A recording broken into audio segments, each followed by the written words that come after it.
I am bullish on IT sector. मैंने last 15-20 दिनों में अपने पोर्टफोलियो का एक अच्छा पार्ट एलोकेट किया आईटी के कुछ स्टॉक्स में। तो वो ये स्टॉक्स हैं, इनके चार्ट्स अब मैं आपको दिखाता हूँ और साइड बाय साइड आपको उसमें वो भी दिख जाएगा कि मैंने कहाँ किन प्राइसेस में मैं घुसा हुआ हूँ, मेरी कितनी एलोकेशन है इन स्टॉक्स में। First is Newgen. इसने अच्छा लोअर लेवल्स पे आके 58% का एक बाइंग फोर्स दिया, 20 मूविंग एवरेज पे पुल बैक किया, टाइट हुआ। यहाँ इस रीजन में मैं घुसा हूँ स्टॉक में। Next is M cloud. ये एक आईपीओ स्टॉक है, अभी अपने आईपीओ बेस के अंदर ही चल रहा है। तो आईपीओ स्टॉक्स में अच्छा पोटेंशियल होता है मल्टी बैगर रिटर्न्स देने का। तो एक आईपीओ होने के बाद नीचे आया, ऊपर अच्छी स्विंग देना स्टार्ट कर रहा है, higher high higher low structure बना रहा है, 20 मूविंग एवरेज को रिक्लेम करके बढ़िया मूव दे रहा है स्टॉक। अब टाइट हुआ है। अब क्योंकि जैसे इस स्टॉक में ऑलरेडी एक अच्छा मूव आ चुका है लोअर लेवल से, 90-95% का स्विंग दे चुका है स्टॉक, तो हो सकता है यहाँ पे एक बेस बनाए पॉज करे, बट उसका मेरे को स्टिल चांसेस ऑफ ब्रेकआउट अच्छे लग रहे हैं क्योंकि बाकी पूरा सेक्टर भी बुलिश है। Third is Zensar technology. अच्छा higher high higher low structure बना के चल रहा है स्टॉक, टाइट हो रहा है, 20 मूविंग एवरेज को डिसिप्लिन से फॉलो कर रहा है। Fourth is Coforge. Same good buying structure, higher high higher low formations, purple dots दिख रहे हैं आपको, which is showing a nice institutional presence.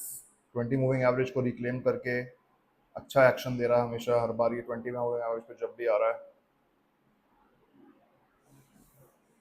Fifth is net limited. इसने भी सेम न्यूजन की तरह लोअर लेवल्स पे एक अच्छा स्विंग दिया, 45% का स्विंग दिया, नीचे आया, पुल बैक करा 20 मूविंग एवरेज पे, एंड अब stock is super tight. Then I have Sonata software.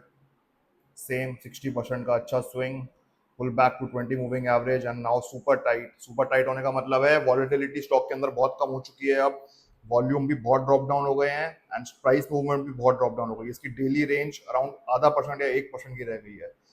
तो प्राइस का चलने का बिहेवियर ही यही है कि वॉलेटिलिटी कॉन्ट्रैक्ट होती है, फिर वॉलेटिलिटी एक्सपैंड होती है। This was the expansion phase, this was the contraction phase, and now the chances are कि ये फिर से एक्सपैंड होगा।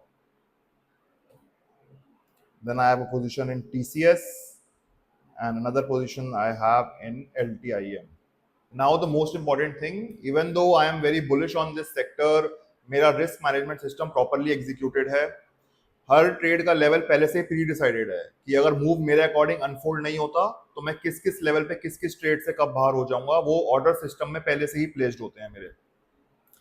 बिकॉज मेरे लिए price is God, market is always correct. मैं किसी भी स्टॉक से अटैच नहीं होता हूँ। सारे रिस्क जो भी मैंने लिया है, percentage risk on portfolio, that is pre calculated, and उसी के हिसाब से मैंने एलोकेशंस किए हैं डिफरेंट डिफरेंट स्टॉक्स में according to all the levels.